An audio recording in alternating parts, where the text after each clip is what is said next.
வாழ்க்கை எல்லா நேரங்கள்லையுமே நமக்கு புன்னகையை கொடுத்துக்கிட்டே இருக்காது.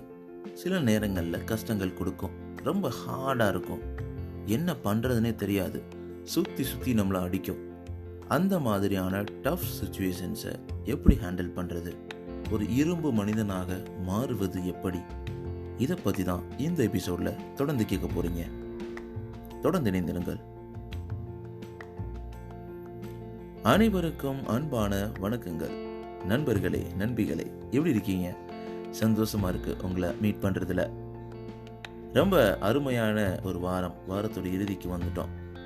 நிறைய நல்லது நடந்திருக்கும், சில கெட்டது நடந்திருக்கும். அதுக்கு நீங்கள் எப்படி ரியாக்ட் பண்ணியிருப்பீங்க, எப்படி அதை டேக்கிள் பண்ணியிருப்பீங்க அப்படின்ற நிறைய நேரங்களில் கடந்து ஆல்மோஸ்ட் வீக்கெண்டுக்கு வந்திருக்கோம். ஸோ வாழ்க்கையில் நிறைய நேரங்களில் கஷ்டங்கள் வரதான் செய்யும். அது எதிர்பார்க்கப்பட்டது ஒன்று தான். அதை எப்படி டேக்கிள் பண்ணுறது, கஷ்டமான டைமை எப்படி கோ த்ரூ பண்ணுறது அப்படின்றத இந்த எபிசோடில் தொடர்ந்து கேட்க போகிறீங்க. நீங்கள் எனக்கு ஒரு சின்ன ஹெல்ப் பண்ணணும்.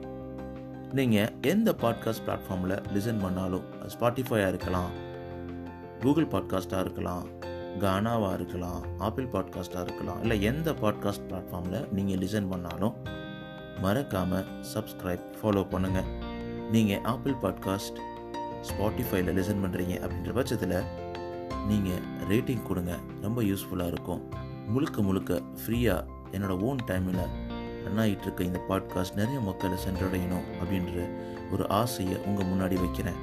உங்களோட சப்போர்ட் ரொம்ப ரொம்ப முக்கியம். நீங்கள் என்னை காண்டாக்ட் பண்ணணும், உங்களுடைய குரல் இடம்பெறணும், உங்களுடைய கேள்விகள் இந்த பாட்காஸ்ட்டில் இடம்பெறணும், உங்களோட கமெண்ட்ஸ், உங்களோட தாட்ஸ் எல்லாத்தையும் என் கூட டைரெக்டாக நீங்கள் கனெக்ட் பண்ணணும் அப்படின்னா RJ_Mano_ இந்த இன்ஸ்டாகிராம் பேஜில் நீங்கள் டைரெக்டாக என்னை கனெக்ட் பண்ணலாம். ஓகே, நம்ம டாபிக்குள்ளே போயிடலாம். நான் முன்னாடியே சொன்ன மாதிரி வாழ்க்கை எல்லாருக்கும் எல்லா நேரங்கள்லையும் ஒரே மாதிரி இருக்காதுங்க. தேர் ஆர் நோ ப்ராமிஸ் அப்படின்னு தான் சொல்லுவாங்க.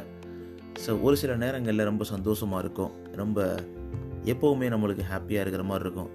ஒரு சில நேரங்களில் ஒரு டஃப் டைம் இருக்கும், அதனால் நான் வாழ்க்கை ரொம்ப கஷ்டமாக இருக்குது அப்படின்னு சொல்ல முடியாது.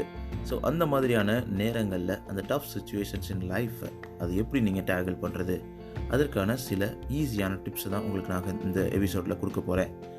ஸோ ஃபர்ஸ்ட் என்னென்னு பார்த்தோம்னா, ஒரு பிரச்சனை உங்களை சுற்றி வருது அப்படின்ற பட்சத்தில் அக்னாலஜ் த சுச்சுவேஷன். ஸோ நம்ம சம் பீப்புள் என்ன பண்ணுவாங்கன்னா, அதை டினை பண்ணிவிட்டு எஸ்கேப் ஆக பார்ப்பாங்க. பிரச்சனையை அவாய்ட் பண்ணுங்கன்னு நினைப்பாங்க. எத்தனை நாள் நீங்கள் அவாய்ட் பண்ணுவீங்க? அந்த பிரச்சனையை கடந்தால், அந்த கற்கள் முட்களை கடந்தால் தான் நீங்கள் ஒரு கார்டனை நோக்கி போக முடியும். அப்படின்ற பட்சத்தில் நீங்கள் அவாய்ட் பண்ணி எங்கே சுற்றுவீங்க? அதனால் ஃபஸ்ட் எடுத்தவொடனே அக்னாலேஜ் பண்ணுங்கள். ஆமாம், இந்த ப்ராப்ளம் இருக்குது, ஸோ இதை நம்ம அட்ரஸ் பண்ணணும். ஸோ அன்டில் அன்லஸ் நீங்கள் எந்த அளவுக்கு ப்ராப்ளமை நீங்கள் அவாய்ட் பண்ணுறீங்க, இல்லை ஸ்கிப் பண்ணுறீங்களோ, அந்த அளவுக்கு அந்த ப்ராப்ளத்தை நீங்கள் ஃபேஸ் பண்ண வேண்டியது இருக்கும், ரொம்ப கஷ்டமாக இருக்கும். அதனால் ஃபஸ்ட் அக்னாலேஜ் பண்ணுங்கள். Yes, the situation is exist. So நம்ம எப்படி ஃபீல் பண்ணுறோம் அப்படின்றது மேட்ரு கிடையாது. நம்ம ப்ரிப்பேர் பண்ணிக்கணும் அந்த சுச்சுவேஷனை எப்படி நம்ம டேக்கிள் பண்ணி நம்ம லைஃப்பை சந்தோஷமாக வச்சுக்கிறது அப்படின்றத டேக்கிள் பண்ணணும். அதுதான் first acknowledge the situation. Second பார்த்தோம்னா develop a plan. So brainstorm பண்ணுங்கள், உங்களுக்குள்ளே எழுதுங்க, அதை எழுதி பாருங்கள். இதுக்கு என்னென்ன சொல்யூஷன்லாம் இருக்குது, எப்படி நம்ம டேக்கிள் பண்ணலாம், என்ன இம்பேக்ட் இருக்குது, இது எப்படி நம்ம சமாளிக்கிறது அப்படின்ற மாதிரியான நிறைய ஐடியாஸை நீங்கள் எழுதலாம். ஸோ இதை உங்களோட வெல்விஷரோட சேர்ந்து கூட பண்ணலாம், உங்கள் ஒய்ஃபோட சேர்ந்து பண்ணலாம், இல்லை உங்கள் ஃப்ரெண்ட்ஸோட, உங்களோட சிப்ளிங்ஸோட, இல்லை உங்களோட பேரண்ட்ஸோட, யாருனாலையும் அவங்களோட ஒரு பெர்ஸ்பெக்டிவை கொடுப்பாங்க.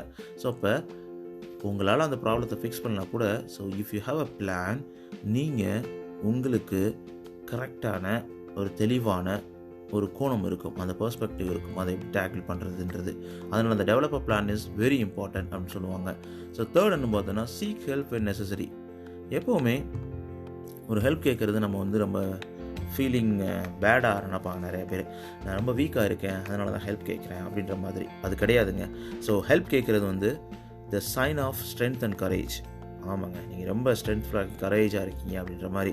உங்கள் பிரச்சனையை சால்வ் பண்ணுறதுக்கு உங்களுக்கு பிடிச்ச உங்களுடைய நண்பர்கள்கிட்ட நீங்கள் சில விஷயங்கள் கேட்கும்பொழுது நல்லா தான் இருக்கும். Don't be afraid to look for a help in variety of ways. அது மறந்துடாதீங்க. டஃப் சுச்சுவேஷனில் சில டைமிங்கில் நமக்கு ஹெல்ப் கண்டிப்பாக தேவைப்படும். அதை உங்களுடைய நல்ல நண்பர்கள்கிட்ட கேட்குறது தப்பே கிடையாது. அதனால் ஈஸியாக நீங்கள் கேட்கலாம். ஸோ ஃபோர்த் பாயிண்ட் பார்த்தோன்னா change what you can. So உங்களோட கண்ட்ரோலில் இருக்கக்கூடிய பிரச்சனைகளை நீங்கள் மாற்ற முடியுமா? என்னென்ன பிரச்சனைகள் இருக்குது ஃபஸ்ட்டு நீங்கள் அதுக்கு முன்னாடி இந்த பிளான் பண்ணும்போதே, ஐடென்டிஃபை பண்ணும்போதே, அக்னாலேஜ் பண்ணும்போதே உங்களுக்கு தெரிஞ்சிருக்கும். அதுக்கப்புறம் என்ன உங்களால் அதை மாற்ற முடியும் அப்படின்னு யோசிக்கணும். ஸோ ஒரு எக்ஸாம்பிளுக்கு நீங்கள் உங்கள் ஆஃபீஸ்லேருந்து உங்கள் பாஸ் ஒரு பேட் பாஸ்னால் நீங்கள் ஃபயர் பண்ணப்பட்டிருக்கீங்க. அது அன்ஃபேர் தான். ஓகே, ஆனால் அவன் ஏன் என்னை ஃபயர் பண்ணான், ஏன் அப்படி பேசினா சொல்லிட்டு நெகட்டிவாக நம்ம அந்த சுச்சுவேஷனில் உட்காந்துட்டு நம்மளை கஷ்டப்படுத்துறதுக்கு பதிலாக உடனே நான் வேறு ஜாப் அப்ளை பண்ணுறேன், அடுத்த ஸ்டெப்புக்கு நான் மூவ் பண்ணுறேன், இந்த பிரச்சனையை சால்வ் பண்ணுறேன் அப்படின்னு நினைக்கிறது எந்த அளவுக்கு யூஸ்ஃபுல்லாக இருக்குன்னு நினைக்கிறீங்க? அதே மாதிரி தான் இன்றைக்கி ஆஃபீஸில் உங்களுக்கு கரெக்டான அப்ரிசியேஷன் கிடைக்கல, கரெக்டாக நடக்கலை அப்படின்ற பட்சத்தில் அதை பற்றி நீங்கள் உட்காந்து ஃபீல் பண்ணுறது இருக்குது பதில் அதுக்கு சால்வ் பண்ணுறதுக்கு என்ன பண்ணலாம்? நேரடியாக மேனேஜர் பேசணுமா பேசுங்க, இல்லையா அப்படி இல்லையா வேறு வேலை மாறணுமா மாறிட்டு போயிட்டே இருங்க. அதே நேரத்தில் அதே இடங்களில் உட்காந்து உங்களை திருப்பி கஷ்டப்படணும் அவசியம் இல்லை. ஸோ உங்களோட குடும்பத்தில் இன்றைக்கி ஒரு பிரச்சனை நடந்துகிட்ருக்கு, அது உங்களால் கண்ட்ரோல் பண்ண முடியும், அதை மாற்ற முடியும் அப்படின்னு நினச்சிங்கன்னா அதில் சொல்யூஷனில் நீங்கள் ஃபோக்கஸ் பண்ணுங்கள். அதை விட்டு நடந்துருச்சே, ஐயோ இந்த மாதிரி ஆயிடுச்சு, அப்படி ஆயிடுச்சு, இப்படி ஆயிடுச்சு திங்க் பண்ணுறது எந்த அளவுக்கு உங்களுக்கு ஒரு நிம்மதியான வாழ்க்கையை கொடுக்கும் அப்படின்ற கேள்வி உங்களுக்கே தெரியும். ஸோ அதனால் அந்த மாதிரி பண்ணாதீங்க. ஸோ அதுக்கப்புறம் பார்த்தோன்னா identify what you can't change. ஒரு சில விஷயங்கள் உங்களால் சேஞ்ச் பண்ணவே முடியாது. ஸோ முக்கியமாக அந்த வெளிநாடுகளில் இருக்கிற நமக்குலாம் வந்து வீசாலாம் நம்ம கையில் கிடையாது அப்ரூவல். இன்கேஸ் அது அப்ரூவல் ஆகலைன்னா ஐயோ அப்படி ஆயிடுச்சேன்னு சொல்லிட்டு பதறதை விட உடனே அடுத்து என்ன பண்ணலாம், ஸோ நம்ம நாட்டுக்கு திரும்பி போகலாமா, இல்லை இங்கேயே இருந்துட்டு வேறு ஒரு கன்சல்டன்சியோ இல்லை ஏதோ ஒன்று பிடிச்சி நம்ம போகலாமா அப்படின்ற மாதிரி ஒரு திங்கிங் இருக்கணும். ஸோ உங்களுடைய லைஃப்லையும் இப்படி தான் எந்த ஒரு நேரங்கள்லையும் ஒரு சில விஷயங்களை நீங்கள் சேஞ்ச் பண்ணவே முடியாது. உங்கள் வீட்டில் ஒரு இழப்பு இருந்திருக்கலாம், உங்களால் கஷ்டமாக இருக்கும், ரொம்ப அழுகையாக இருக்கும், ஒன்றுமே பண்ண முடியாது, உங்களால் அதுலேருந்து வெளியிலே வர முடியாது. இதெல்லாம் டஃப்பான சுச்சுவேஷன்ஸ் தான். ஆனால் அதை உங்களால் கண்ட்ரோல் பண்ண முடியாது. அதுக்கு நீங்கள் டைம் கொடுக்கணும், ப்ராக்ரஸ் பண்ணணும். ஏன்னா உங்களுக்கு பிடிச்சவங்க, உங்களுக்கு ரொம்ப நெருக்கமானவங்க இல்லை அப்படின்ற பட்சத்தில் ஏற்றுக்கவே முடியாது. அதுலேருந்து வெளில வரணும்னா கொஞ்சம் டைம் எடுக்கும். ஸோ அதுலேருந்து வெளில வர்றதுக்கு நீங்கள் first accept the situation. So even though அது அன்ஃபேர் டஃப்பாக இருந்தால் கூட அதை பண்ணிவிட்டு அதை ப்ரிட்டெண்ட் பண்ணாமல் கொஞ்சம் கூட நீங்கள் டைமை வேஸ்ட் பண்ணாமல் உங்களால் முடியாத விஷயங்களை, உங்கள் கண்ட்ரோலில் இல்லாத விஷயங்களை மாற்றணும்னு எப்போவுமே ட்ரை பண்ணாதீங்க. அது முடியவே முடியாது. ஸோ அதுக்கப்புறம் 6th பாயிண்ட் பார்த்தோன்னா develop coping skills to deal with your feelings. ஆமாம், எப்படி வந்து அந்த ஒரு டிஃபிகல்ட் சுச்சுவேஷனை நம்ம ஹேண்டில் பண்ணுறது அப்படின்ற மாதிரி அந்த சுச்சுவேஷனை ஹேண்டில் பண்ணுறதுக்கு நீங்களே தட்டி கொடுத்து நீங்கள் அதுக்கான ஒரு ஸ்கில்ஸை வளர்த்துக்கணும்.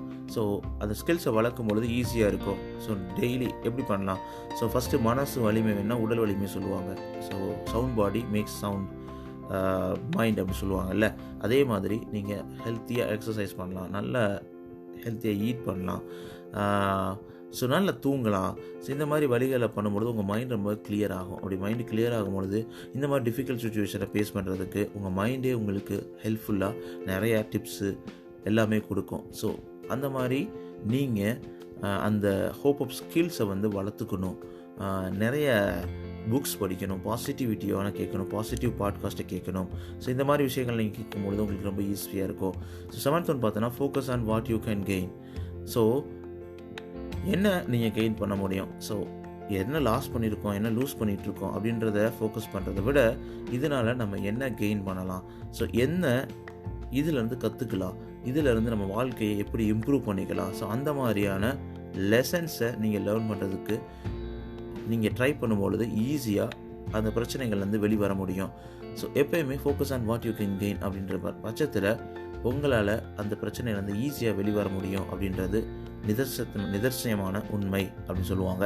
ஸோ இந்த 9 டிப்ஸை நீங்கள் ஃபாலோ பண்ணி உங்களோட ஹார்ட் சுச்சுவேஷன்ஸ் டஃப்பான ரொம்ப டிஃபிகல்ட்டான சுச்சுவேஷன்ஸை ஈஸியாக டேக்கிள் பண்ணலாம், ஈஸியாக அதுலேருந்து வெளிவரலாம் அப்படின்ற நம்பிக்கை எனக்கு இருக்குது.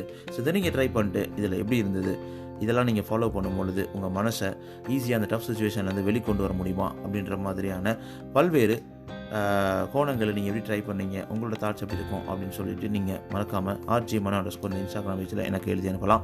அது மட்டும் இல்லாமல் நீங்கள் எந்த பாட்காஸ்ட் பிளாட்ஃபார்ம் லிசன் பண்ணலாம், சப்ஸ்கிரைப் ஃபாலோ பண்ணுங்கள். ஸ்பாட்டிஃபை, ஆப்பிள் பாட்காஸ்ட் லிசன் பண்ணிங்கன்னா உங்களோட ரேட்டிங் கொடுங்க, அது ரொம்பவே யூஸ்ஃபுல்லாக இருக்கும். அது மட்டும் இல்லாமல் ஸோ உங்களுடைய வாழ்க்கையும் உங்களுடைய நேரங்களும் உங்களுடைய நாட்களும் சிறப்பாக அமைவதற்கு என்னுடைய வாழ்த்துக்கள். நீங்கள் கேட்டுட்ருக்கீங்க RJ_Manu, இது உங்களோட நம்பிக்கை. நான் உங்களோட பேசிகிட்டு இருக்கேன். மன்னோ. ठीक है नंबा, नंबी।